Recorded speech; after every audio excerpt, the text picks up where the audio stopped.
Irmãos.com. Nesta noite teremos o privilégio de ouvir a palavra do Senhor através de Ronaldo Lidório, missionário que serviu durante vários anos na África entre o povo concomba, plantando igrejas e traduzindo o Novo Testamento para a língua nativa. Desde 2002, Ronaldo está envolvido com o trabalho indígena no Brasil, além de prestar consultoria a iniciativas missionárias no Brasil e no exterior, coordenando programas de treinamento em antropologia e plantio de igrejas. Meus irmãos, graça e paz em Cristo Jesus. Bom estarmos na presença do Senhor e sabermos que nós estamos aqui juntos por causa de Deus. E talvez sejam estas as mais claras verdades que estão em nossas mentes e em nossos corações, que é a nossa dependência do Senhor Jesus e a nossa expectativa naquilo que Ele deseja, não apenas para a igreja brasileira, para a força missionária mundial, mas também para o seu coração e para o meu coração. Nesta noite, nós estamos aqui, portanto, em dependência e também com grande expectativa. Eu gostaria de, nesta noite, convidar você a abrir comigo a sua Bíblia, na segunda carta de Paulo ao jovem Timóteo, segunda carta de Paulo a Timóteo, no capítulo 3. 2000 anos atrás, o apóstolo Paulo escreveu uma carta e dedicou um capítulo inteiro para falar sobre realidades que nós não podemos ignorar. E este é o capítulo 3 da segunda carta de Paulo ao jovem Timóteo. As cartas paulinas, como nós bem sabemos, elas são construídas teologicamente, ou mais especificamente, eclesiologicamente, sobre dois fundamentos gerais. O primeiro fundamento é a finalidade da igreja, e o segundo fundamento é a prioridade da igreja. E o apóstolo Paulo fala sobre esses dois fundamentos, ou trabalha sobre esses fundamentos, em todas as suas cartas, a finalidade da igreja e a prioridade da igreja. E fica evidente na teologia paulina que a finalidade da igreja é a glória de Deus. Então você existe, eu existo, nós somos salvos pelo eterno. O Senhor Jesus derramou o seu sangue há 2000 anos para a salvação de todo aquele que crê, para que Deus seja glorificado, o nome de Deus seja exaltado. Portanto, a finalidade da igreja é a glória de Deus. Mas se a finalidade da igreja é a glória de Deus, a prioridade da igreja é anunciar o evangelho do Senhor Jesus. E é por isso também que nós estamos aqui, porque nós cremos nesta prioridade. E o apóstolo Paulo, em sua teologia, especialmente escrevendo aos Romanos, no capítulo 15, versículo 20, ele deixa bem claro que existe uma prioridade das prioridades, que é anunciar a Cristo onde ele permanece ainda desconhecido. E é justamente sobre estes dois fundamentos, da finalidade, a glória de Deus, e da prioridade, anunciar o evangelho do Senhor Jesus, que Paulo escreve as suas cartas e também essa segunda carta escrita ao jovem Timóteo. E eu gostaria que você pudesse me acompanhar neste contexto. Paulo escreve esta carta ao seu discípulo, ao seu filho na fé, que também era seu companheiro de jornadas missionárias. Paulo conheceu o jovem Timóteo em uma cidade chamada Listra, e ali Paulo pregou o evangelho do Senhor Jesus. Timóteo foi transformado pelo evangelho. Paulo volta a essa cidade tempos depois e encontra agora um jovem cheio de fé e amadurecido no Senhor Jesus. E Paulo o convida para ser não apenas discípulo, não apenas filho na fé, mas companheiro de missões. E Timóteo, ele segue Paulo em diversos lugares, como Tessalônica, como Corinto, como Jerusalém e outros lugares mais. E nós vemos que Paulo escreve esta carta, e esta carta é uma carta sui generis, porque ele a escreve de uma prisão, e Paulo, ele está convencido que vai morrer. Ele fala isso 2 vezes nessa carta: a morte o espera. Na verdade, Paulo está preso em Roma, não naquela primeira prisão domiciliar, menos desconfortável, mas agora ele está preso em um cubículo escuro, profundo e isolado. A história eclesiástica, escrita por Eusébio no século IV, define essa prisão de Paulo como um escuro calabouço subterrâneo, com um buraco no teto para a entrada de ar e de luz. Portanto, é nessa situação que Paulo, inspirado por Deus, tomado por Deus, ele escreve a sua última carta e o faz para o jovem Timóteo. John Stott, que talvez seja o maior expositor dessa carta, ele defende que esta carta é formada por 4 capítulos. E cada capítulo possui uma exortação principal. No capítulo 1, a exortação é: guarde o Evangelho. No capítulo 2, sofra pelo Evangelho. No capítulo 3, permaneça no Evangelho. No capítulo 4, prega o Evangelho. Nós nos deteremos nesta noite no capítulo 3, permaneça no Evangelho.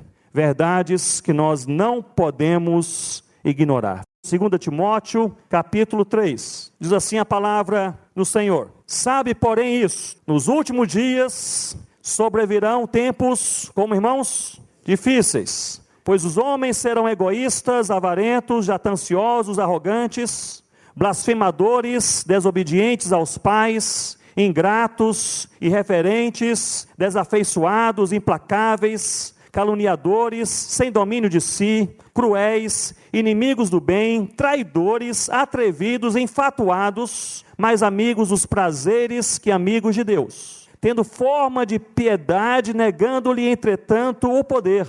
Foge também destes, pois entre eles se encontram os que penetram sorrateiramente nas casas e conseguem cativar mulherinhas sobrecarregadas de pecados, conduzidas de várias paixões, que aprendem sempre e jamais podem chegar ao conhecimento da verdade. E do modo porque Janes e Jambres resistiram a Moisés, também estes resistem à verdade. São homens de todo corrompidos na mente, réprobos quanto à fé. Versículo 9: eles todavia não irão avante, porque a sua insensatez será a todos evidente, como também aconteceu com a daqueles. Versículos 10 e 11, todos juntos. Tu, porém, tens seguido de perto o meu ensino, procedimento, propósito, fé, longanimidade, amor, perseverança, as minhas perseguições e os meus sofrimentos, quais me aconteceram em Antioquia, Icônio e Listra, que variadas perseguições tenho suportado.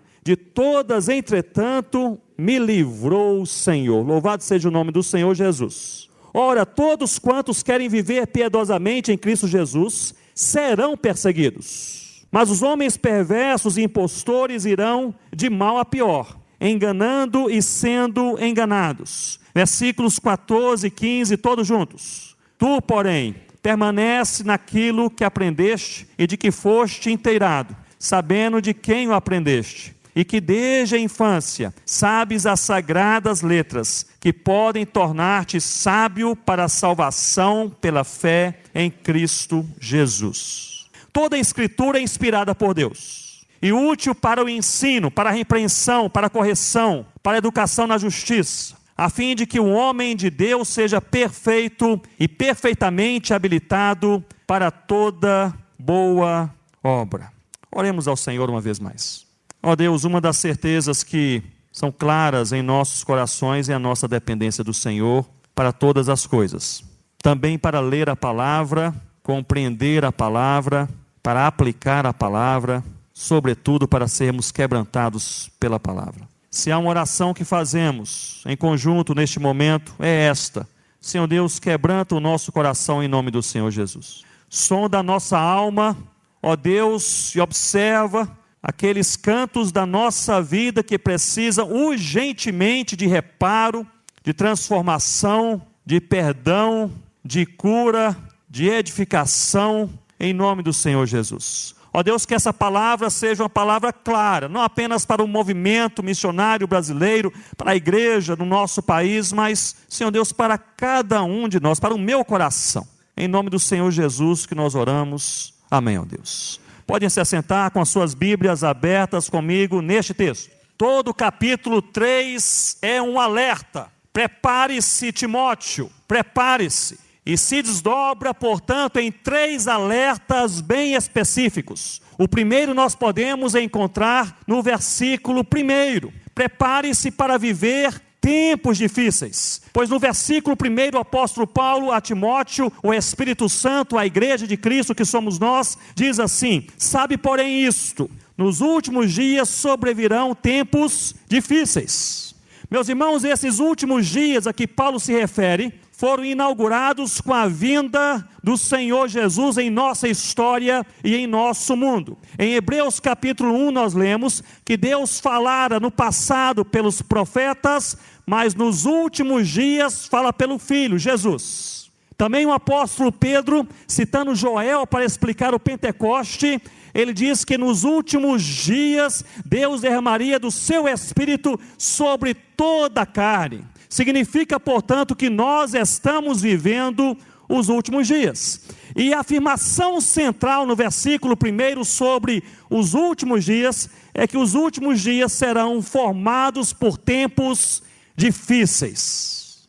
O termo grego aqui para difíceis, que é o termo halepos, esse termo ele é usado no Novo Testamento apenas em duas ocasiões. Nesta ocasião, em que nós somos alertados pelo apóstolo Paulo, que esta é uma realidade que nós não podemos ignorar, que nós vivemos dias difíceis. E em outro local, quando os evangelhos descrevem os endemoniados gadarenos, dizendo que eles estavam furiosos, é a mesma palavra, halepos, difíceis, furiosos, selvagens, quase insuportáveis. E é essa justamente a expressão deste versículo paulino para o jovem Timóteo. Ou seja, nós vivemos dias quase insuportáveis. Nós vivemos dias furiosos, selvagens. Nós vivemos dias difíceis. E a pergunta que nós podemos fazer ao texto nesta noite é justamente esta: qual é o motivo dos tempos, dos dias serem difíceis e furiosos? Talvez o motivo seja, ou passe pela nossa mente, o motivo seja o aquecimento global, ou os problemas genéticos, ou um ataque alienígena. Mas o versículo 2, Paulo explica muito bem o motivo que faz os dias serem difíceis. Ele diz: pois os homens serão. Meus irmãos, os homens são os responsáveis por fazerem esses tempos e esses dias difíceis, furiosos e selvagens. E o apóstolo Paulo, do versículo 2 em diante, ele passa agora a relatar, a explicar, a propor 19 características pecaminosas dos homens, da humanidade, da sociedade corrompida pelo pecado que faz os dias serem difíceis. Eu creio que nós não precisamos gastar muito tempo para nos convencermos que nós vivemos dias difíceis em nossa geração, em nosso tempo, em nosso país e em todo o mundo. Eu gostaria apenas de dar 3 destaques em 3 áreas em que os dias têm se mostrado difíceis, furiosos. Em primeiro lugar, o aumento da perseguição cristã. Nós jamais experimentamos tamanha e crescente perseguição contra a fé no Senhor Jesus como em nossa geração. E o missiólogo e pesquisador Patrick Johnston, ele prevê que no ano 2050 haja ainda perseguição religiosa em mais de 80 países. Ou seja, essa não apenas é uma realidade furiosa em nossos dias, mas também é uma realidade crescente. O aumento da perseguição cristã em todo o mundo. Um segundo destaque, que é uma manifestação dos dias furiosos nos quais nós vivemos, que é a multiplicação dos vulneráveis sociais. E nós poderíamos falar abundantemente, nós poderíamos conversar durante dias sobre isso, mas eu vou me deter apenas a citar um exemplo, que é a Síria.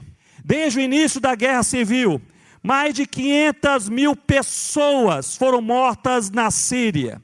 Desde o início da guerra civil, mais de 5 milhões de sírios estão refugiados em outros países. Desde o início da guerra civil, mais de 6 milhões de sírios estão deslocados no próprio país. Apenas para citar um caso, no meio de centenas de casos em que esses segmentos humanos se mostram de maneira profundamente vulneráveis. O terceiro destaque que poderíamos dar nessa noite é a proliferação das heresias na igreja do Senhor Jesus.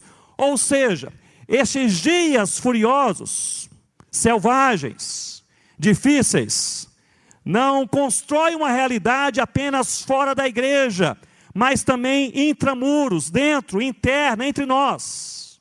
Uma das igrejas que mais cresce no noroeste africano é a chamada Igreja do Espírito Santo. É a igreja, uma das igrejas que mais cresce. Se multiplica com templos, com trabalhos, com missões, com hospitais, com escolas, em todo o noroeste africano. E essa Igreja do Espírito Santo, seu fundador, ele se autoproclama como a encarnação do Espírito Santo na terra.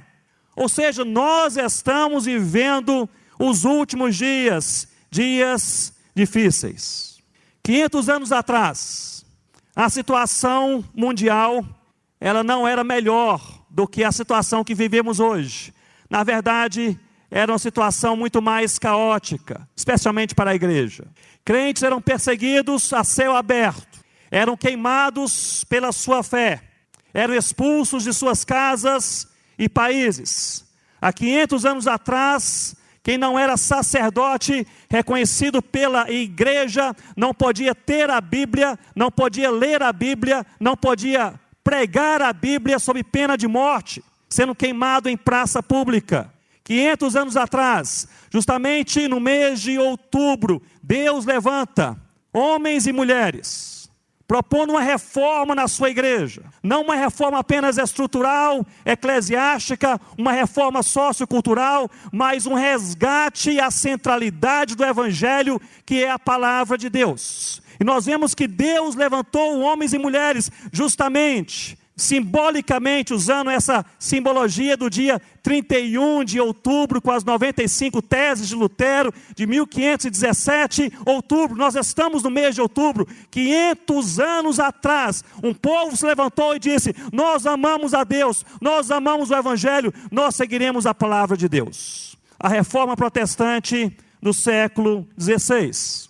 Eu gostaria de fazer uma rápida relação entre a reforma protestante do século XVI e as missões, especialmente as missões transculturais, por entender que há 3 ou 4 mitos que nós precisamos refletir sobre eles. Eu vou tratar apenas de um desses 3 ou 4 mitos nessa noite.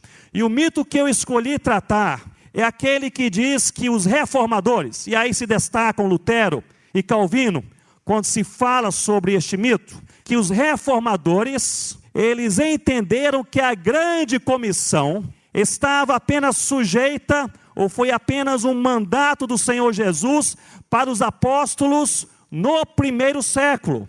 Ou seja, na mente dos reformadores, não seria mais necessário pregar o Evangelho do Senhor Jesus em todo o mundo, por ter sido um mandato apenas para o primeiro século e para os apóstolos. Isso influenciou não apenas o pensamento coletivo evangélico mundial, mas mesmo a academia e a teologia. Um dos historiadores e missiólogos, Gustav Werneck, por exemplo, ele chegou a afirmar em um dos seus artigos, e eu cito, que perdemos com os reformadores não apenas a ação missionária, mas também a ideia de missões.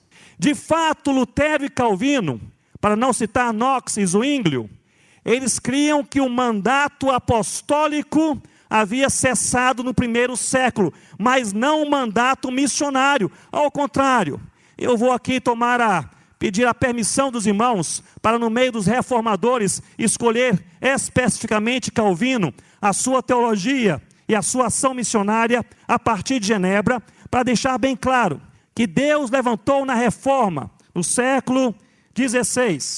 O que Deus fez naqueles dias foi um avivamento teológico, nós bem conhecemos, um avivamento espiritual, nós concordamos, mas sobretudo, um avivamento missionário.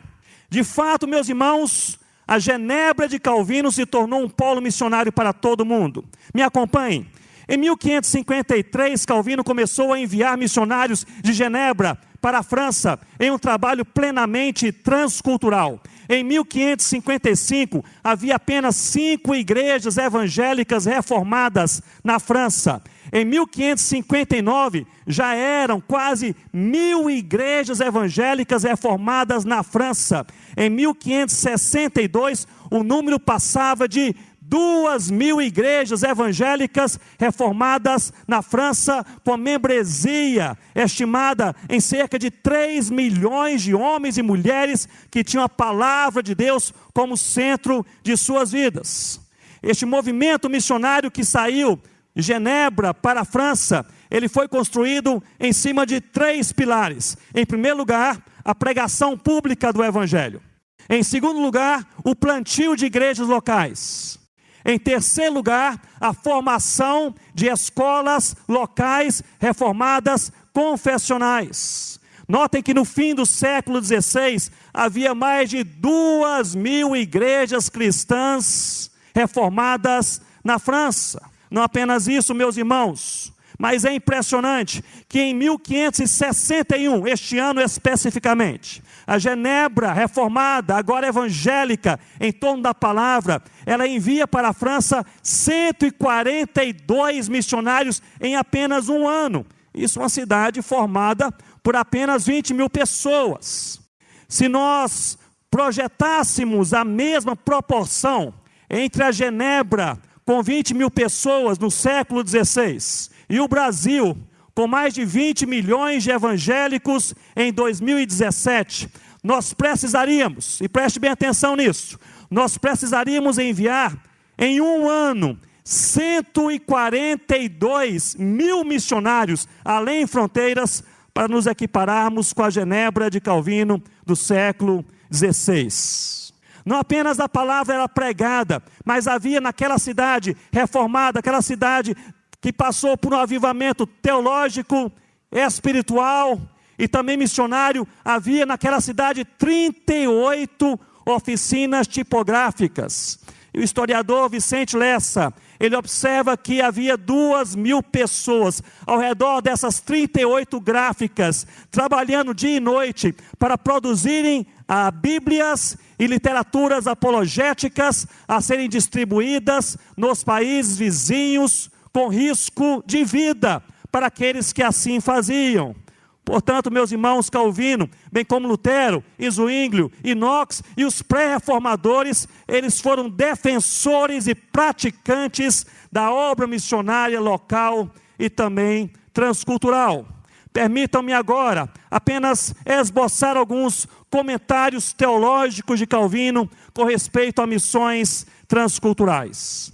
Em seu comentário sobre Isaías, capítulo 12, versículo 5, Calvino, ele diz o seguinte: porque é nossa obrigação proclamar a bondade de Deus para todas as nações. A obra não pode ser escondida em um canto, mas proclamada em todos os lugares. Século XVI, reforma missionária.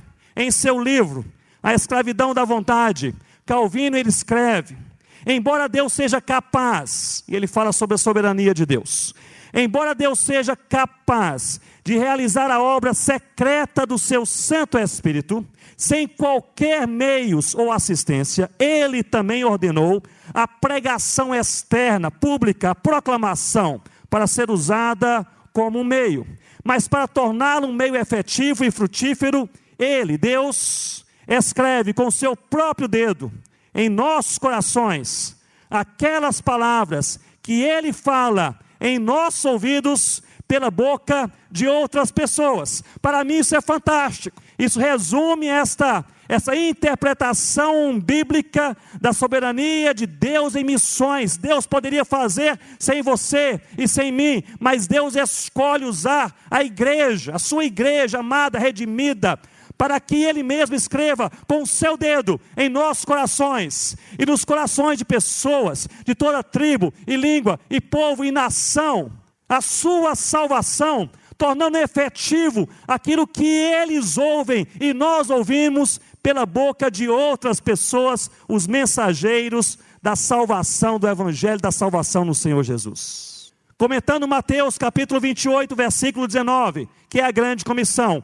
Calvino diz: o Senhor ordena que os ministros do Evangelho vão para longe, com o objetivo de anunciar a doutrina da salvação, e eu gostaria de frisar, em todas as partes do mundo. Falando ainda sobre Mateus capítulo 28, Calvino disse que podemos seguir em nossa caminhada de proclamação do Evangelho, porque Jesus, e eu gosto dessa parte, ele diz: porque Jesus, o protetor, ele está conosco todos os dias. Há duas promessas, duas afirmações de Jesus quanto à obra missionária. Mateus capítulo 24, nós seremos perseguidos. Essa é uma realidade que nós não podemos ignorar. Nós seremos perseguidos. Mateus capítulo 28, mas eis que estarei convosco quando, meus irmãos, foi fraco, quando, meus irmãos, ele está conosco, protetor. O nome é acima de todo nome, a esperança da nossa vida,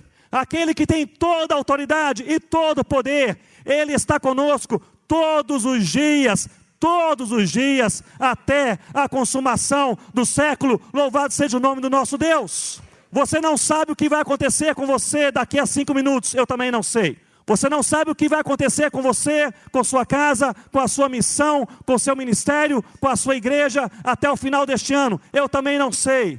Mas há uma coisa que eu e você sabemos sobre o futuro, e é uma coisa que é, meus irmãos, irrefutável. É que no futuro, seja amanhã, ou seja daqui a 5 anos, ou daqui a 5 milênios, nós estaremos na presença do Senhor nosso Deus, pois não passaremos um só dia das nossas vidas sós, porque o Senhor Jesus, Ele está conosco. Prepare-se para viver dias difíceis.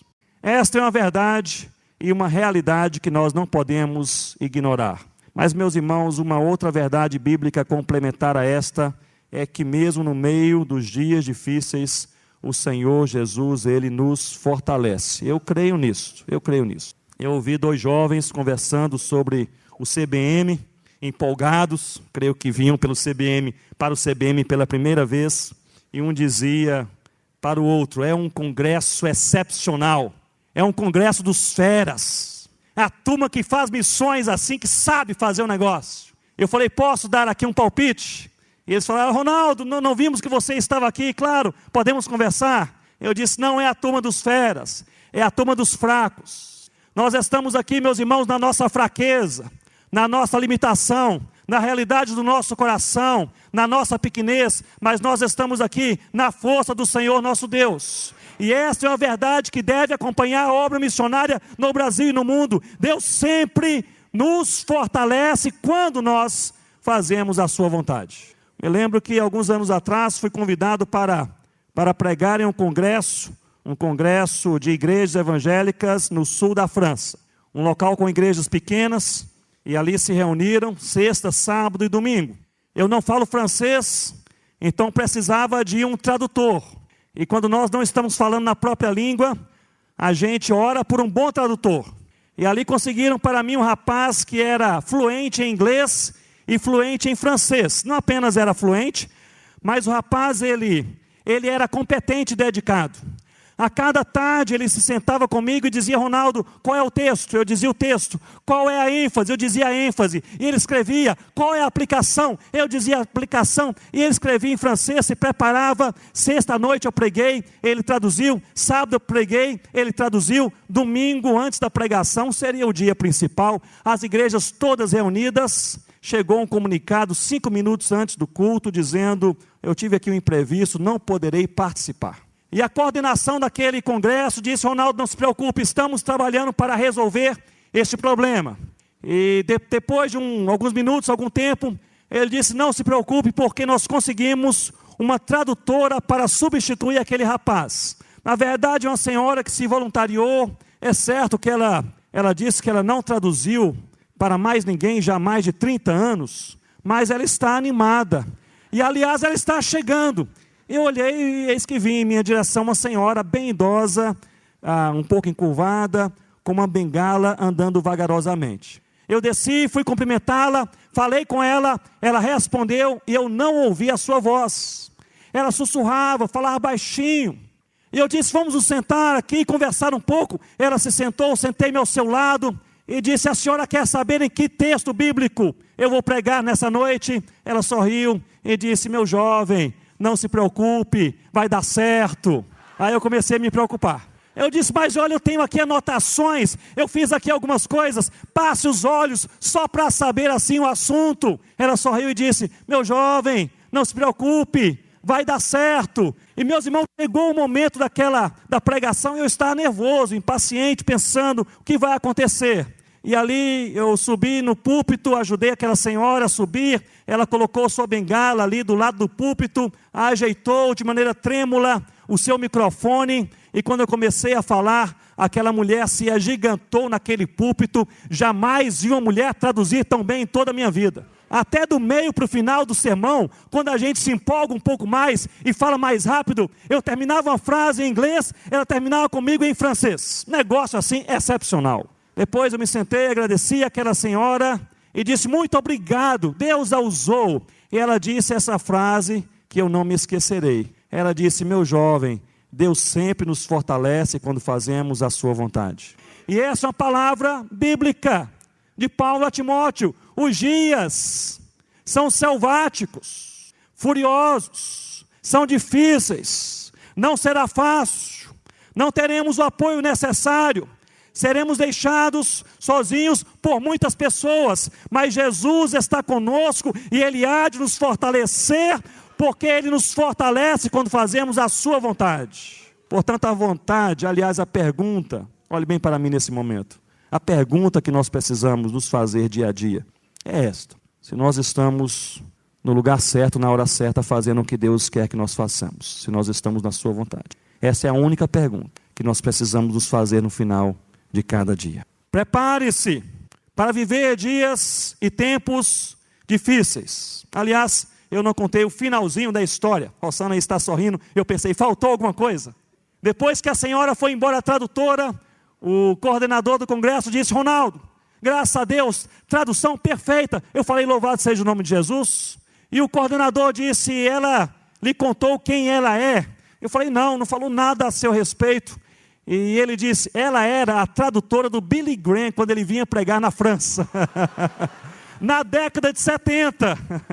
Deus sempre nos fortalece quando fazemos a sua vontade. Prepare-se para viver dias difíceis. A partir do versículo 2, me acompanhem, o apóstolo Paulo, ele traz a Timóteo e o Espírito Santo aos nossos corações um outro alerta: prepare-se para sofrer pressão. Paulo não está apenas relatando que há pecado na humanidade, não está apenas falando com Timóteo, os homens são pecadores. Ele está ensinando a Timóteo, alertando a Timóteo, que o pecado da sociedade na qual ele viveu e nós vivemos, irá pressionar a nossa vida, as nossas convicções e o nosso coração. Prepare-se para viver sob pressão.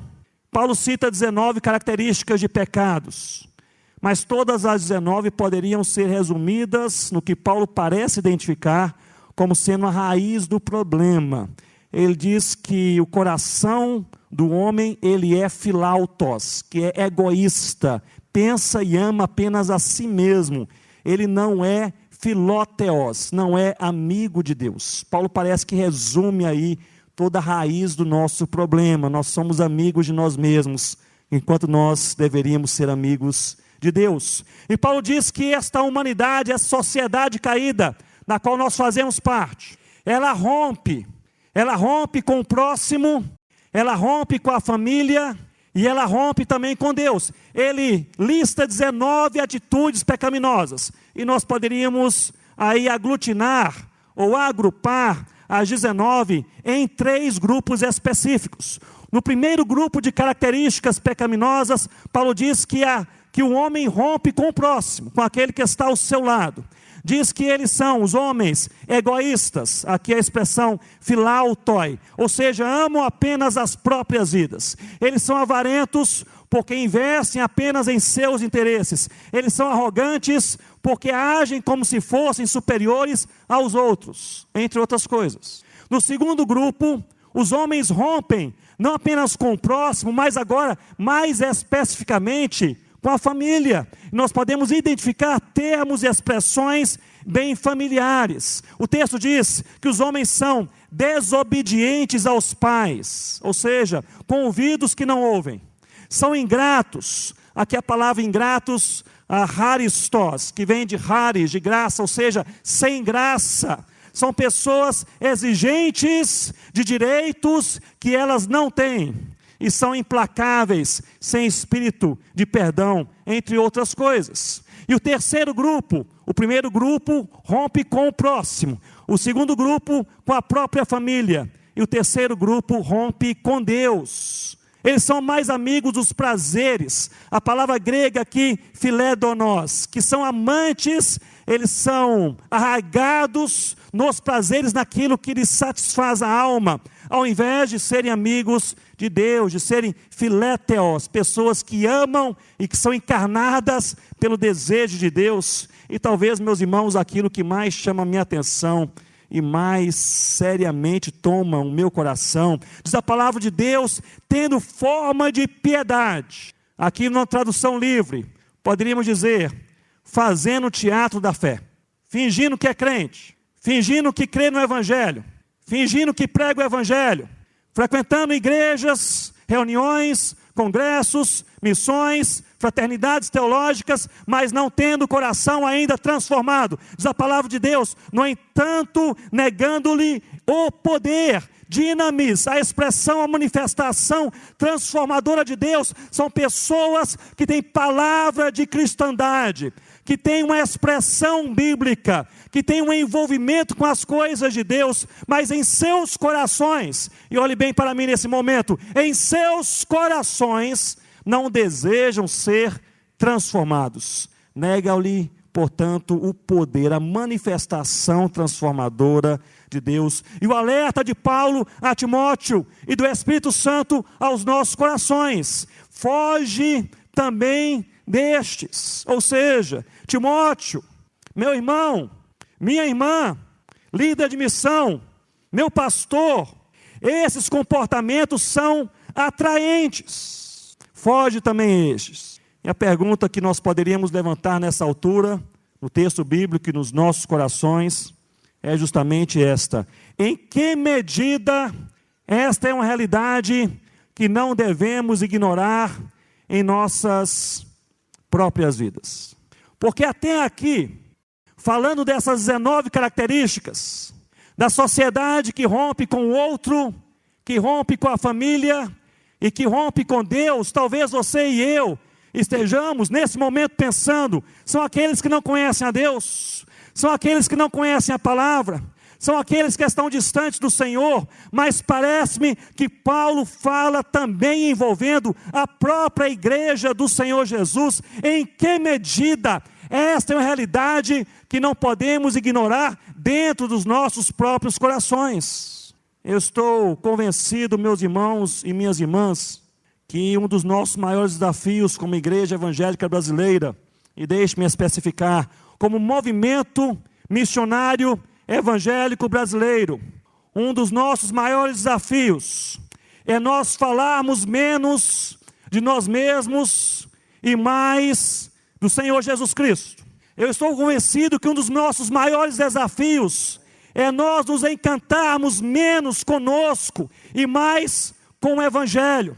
É nós levantarmos menos a nossa bandeira, menos a nossa logomarca, menos a nossa agência, menos a nossa denominação, e levantarmos mais alto é a bandeira do Cordeiro de Deus que tira o pecado do mundo, é o Senhor Jesus. E esta talvez seja uma realidade que nós não podemos ignorar, e talvez seja a realidade mais difícil, porque não é uma realidade da sociedade, é uma realidade dos nossos corações. Nós precisamos falar menos dos nossos heróis e mais Jesus. Precisamos falar menos dos nossos teólogos, missiólogos, missionários, pastores, presidentes de denominações, e falarmos mais do Senhor Jesus, nome acima de todo nome. Mas, meus irmãos, isso não é fala de congresso, isso é coisa séria. Isso é nós olharmos o alerta bíblico de Paulo a Timóteo, do Espírito ao meu coração e ao seu coração. A primeira missão da igreja não é pregar o evangelho. A primeira missão da igreja não é ajudar aquele que está necessitado. A primeira missão da igreja é morrer. É chegar ao ponto de dizer: já não sou eu quem vive, mas Cristo vive em mim. Isso não é missão da igreja, instituição. Isso é a missão do seio do meu coração. O departamento de pesquisas da MTB, a pedido da diretoria da MTB, há 2 anos atrás, empreendeu uma ampla pesquisa missionária sobre a força missionária brasileira transcultural. Levou pouco mais de 2 anos para dimensionar e qualificar a força missionária brasileira, especificamente transcultural, sob a coordenação do Departamento de Pesquisa da MTB, especificamente do Felipe Fulaneto, um dos membros do departamento. O panfleto que você recebeu no seu kit, depois você olha, mas é justamente esse panfleto que é um resumo desta pesquisa.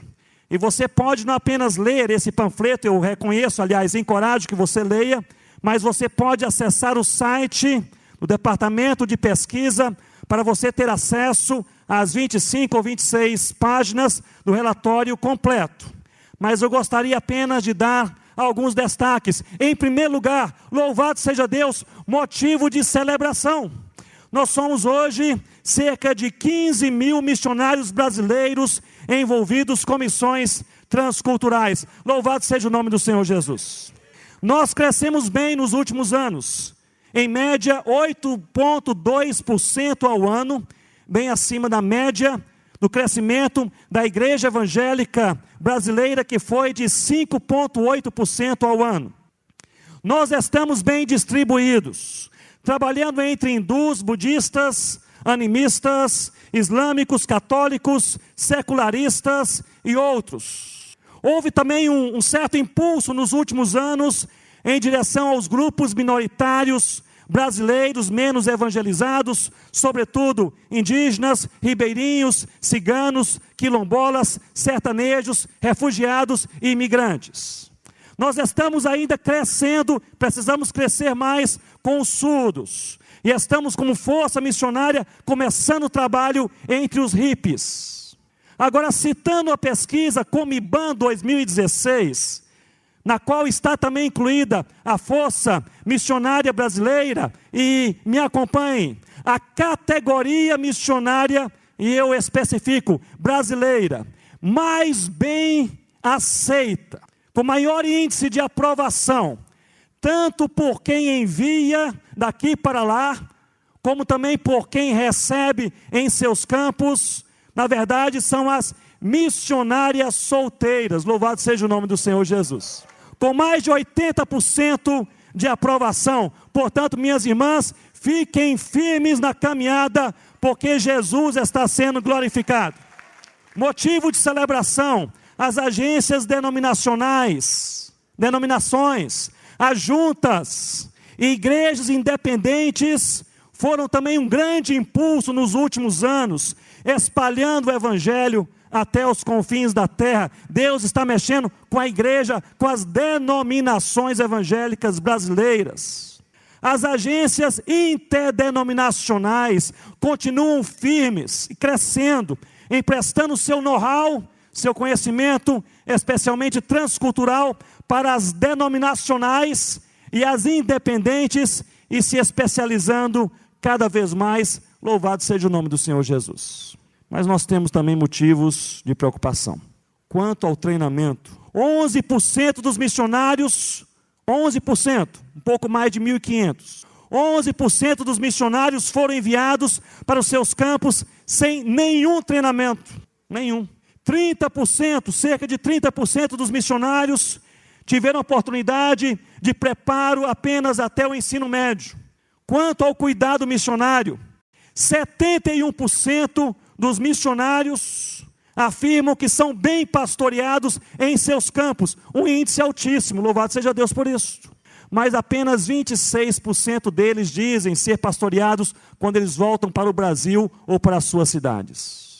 Ainda quanto ao cuidado missionário, entre 70% a 80% das organizações não se envolvem com os custos do plano de saúde e da previdência social dos seus missionários. Quanto à contextualização, o crescimento dos movimentos mais denominacionais e de igrejas locais independentes parece coincidir com um certo declínio do cuidado na contextualização, na pregação do Evangelho, no plantio de igrejas e também nas ações sociais. Portanto, este é um alerta. Nós estamos crescendo, louvado seja o nome do Senhor Jesus, mas nós precisamos urgentemente fortalecer os nossos pontos fracos. Amém, irmãos? Urgentemente fortalecer os nossos pontos fracos. E estas também são realidades que nós não podemos ignorar. Prepare-se para viver tempos difíceis. Em segundo lugar, prepare-se para sofrer pressão. A partir do versículo 10, me acompanhe no texto sagrado, há um outro e último alerta que eu gostaria de trazer à sua mente e coração nesta noite. Prepare-se para andar na contramão. No versículo 10, o versículo começa dizendo, tu porém. No versículo 14, o versículo começa dizendo, tu porém. E essa expressão, tu porém, ela ocorre 4 vezes nessa carta, e é talvez, meus irmãos e minhas irmãs, o ensino mais pesado, porque tu, porém, significa literalmente, seja diferente, seja diferente. A conversa agora não é institucional, a conversa agora não é estrutural, a conversa agora não é sobre sucesso ou fracasso, a conversa agora é estritamente pessoal. Tu, porém, você, Timóteo, você, meu irmão, você, minha irmã, seja diferente. No versículo 14, Paulo diz, tu, porém, permanece naquilo que aprendeste, fazendo o contrário do que o mundo faz, ande na contramão. Poderíamos, talvez, parafrasear o que Paulo disse a Timóteo ao longo dessa carta. Muitos seguem fábulas e buscam pecado, não a palavra de Deus, mas você, Timóteo, tu, porém, você é crente, seja diferente. Muitos fazem o que é certo, mas pelas motivações erradas, para a autoexaltação, para ter destaque, para aparecer, para ter benefícios, mas você, meu irmão, você, minha irmã, você é crente, tu, porém, seja diferente. Muitos olham para esses números, 15 mil, e se fossem 30, 50, 100 mil, apenas para a autoexaltação, dizendo, nós agora somos a força missionária, mas nós somos crentes, dependentes do Senhor Jesus. Tu, porém, meu irmão, você é crente, seja diferente. Meus irmãos, a expressão bíblica, tu, porém, talvez seja a mais pesada de toda esta carta. Andar na contramão do mundo é um grande desafio. Mas nosso maior desafio não é andar na contramão do mundo. O nosso maior desafio é andar na contramão do nosso próprio coração. Não é isso, queridos irmãos e irmãs? É andar na contramão do nosso próprio coração. Eu já mencionei que a mais difícil e importante missão da igreja não é pregar o evangelho, mas é morrer. Nós estamos nesse negócio missionário, pensando talvez que a prioridade é a evangelização, ou socorro de quem está aflito, mas a prioridade de Deus para me trazer e trazer você para este movimento, este negócio, primeiramente é fazer o que Deus fez no século XVI, um movimento de quebrantamento espiritual. Já não sou eu quem vive, mas Cristo vive. Eu tomo a liberdade de trazer, estou quase finalizando, um clamor, orando e pensando nesse texto, e neste tema, e neste encontro. O clamor que eu trago, eu gostaria que você o escutasse com os corações abertos, com o seu coração aberto.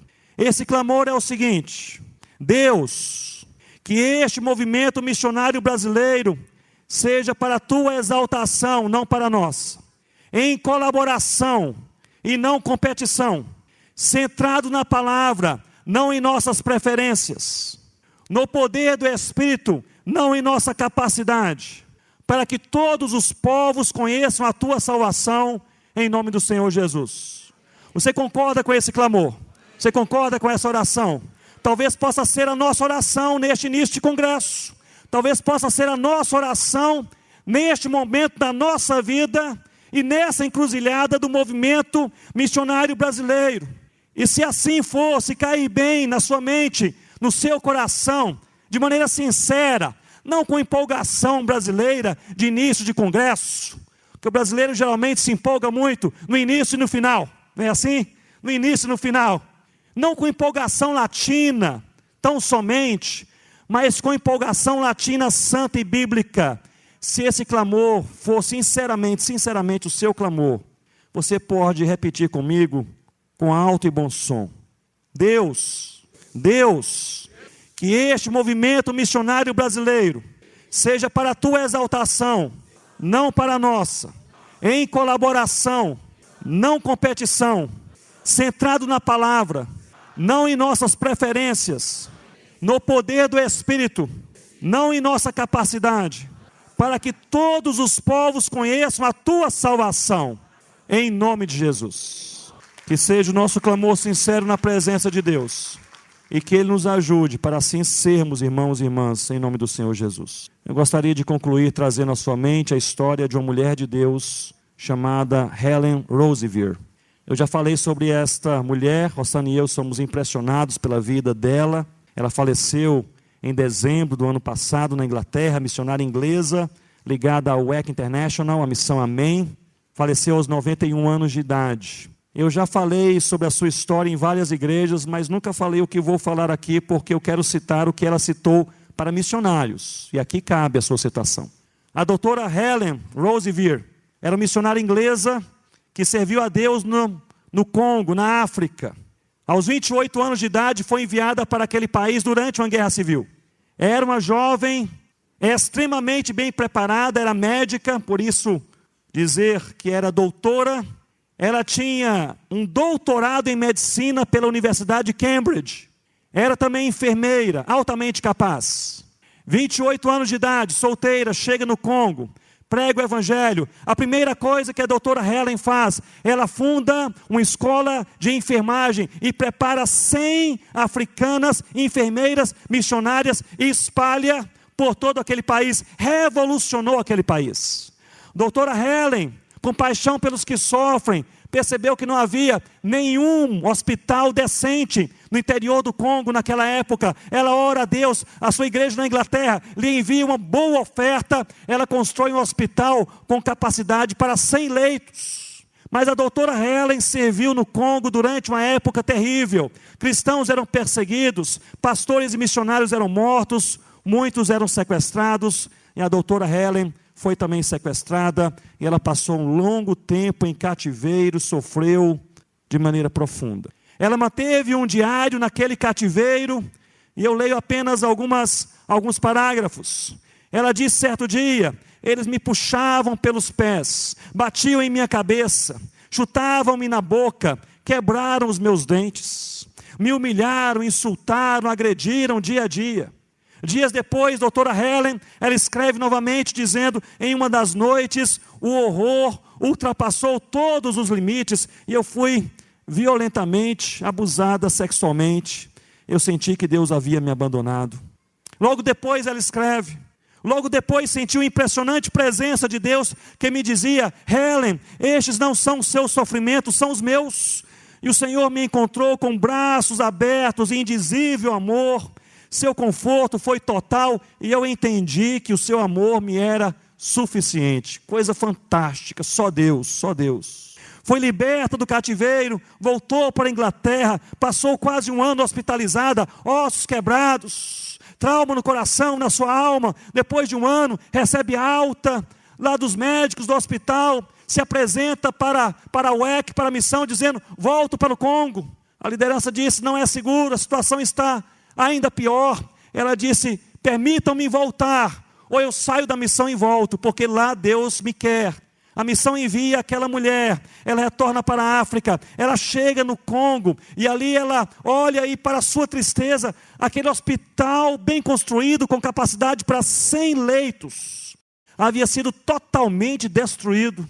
ela ora ao Senhor, não fala nada. A sua igreja na Inglaterra, sabendo do acontecido, envia uma oferta ainda maior. Ela reconstrói agora um hospital com capacidade para 250 leitos, e constrói uma maternidade, e constrói um leprosário, e depois constrói uma escola para paramédicos. A doutora Helen serve no Congo por mais de 30 anos. Deixa aquele país, se torna uma mobilizadora da obra missionária mundial. Procurem no YouTube as entrevistas e as pregações da doutora Helen Roseveare, que vocês ficarão impressionados como Deus usou aquela mulher em nossa geração. Mas antes de falecer, ela escreve algo para o seu coração e para os missionários. E quando eu li, já li várias vezes, sempre isso traz um alerta no meu coração, e espero que faça o mesmo com o seu coração. Prepare-se, prepare-se. Ela diz o seguinte: irmão e irmã, você não quer Jesus. Quer Jesus e mais alguma coisa. Quer Jesus e o respeito. Quer Jesus e a popularidade. Quer Jesus e a opinião pública. Você quer Jesus, mas também quer o sucesso. Você quer Jesus, mas também quer o orgulho. Você, missionário, deseja chegar ao fim do ministério com todas as trombetas tocando em um evento que você mesmo organiza para a sua exaltação, com fotografias e áudios para olhar em casa, apenas para lembrar do seu próprio sucesso. Você deseja sentir-se respeitado e insubstituível. Deseja que outros missionários fiquem preocupados sobre como irão continuar sem você.